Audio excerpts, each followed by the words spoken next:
I'm Dale Smith with Looney Politics, and there has been some drama in the Senate.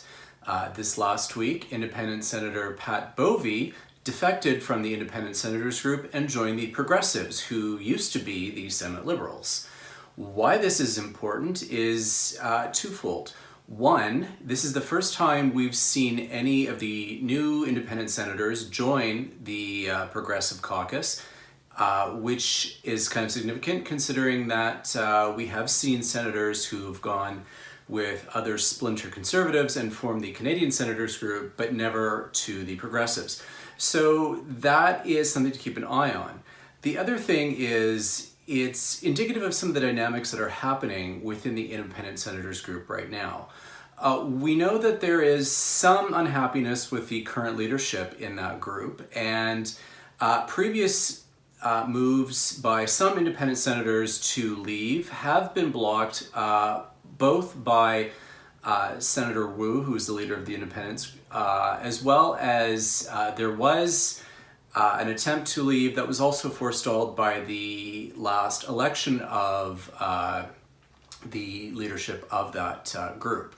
At the time, Senator Murray Sinclair was challenging Wu for the leadership, and a number of senators stayed on to support Sinclair, and then he did not win it. So there's been some question as to how much longer those senators will stay around. Part of what is also happening is that Wu has pushed through a motion in the Senate so that any senator who leaves a group would have to forfeit their committee seats, which is a new rule that he pushed through in this current parliament.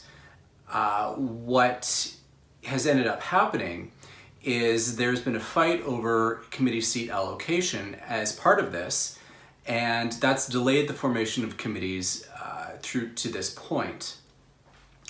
Why this all matters with Bovey's defection is the fact that the Progressives only need 2 or 3 more senators before they become a fully fledged recognized group once again. I say 3 because one of the current members is slated to meet mandatory retirement in August, so they would want to make sure they've got a little room to breathe in there as well. But if 2 or 3 of those independent senators who are known to be somewhat disgruntled with the current leadership do wind up following Bovey's example, that restarts the Progressives as a viable caucus within the Senate. And it also removes some of the leverage that Senator Wu has been trying to wield in terms of trying to keep them basically off of committees and out of the general running of the chamber. So that would also set up a really interesting dynamic in terms of places where independent senators can start moving where they will feel more comfortable rather than just within the somewhat amorphous and a little bit chaotic ISG. For Looney Politics, I'm Dale Smith.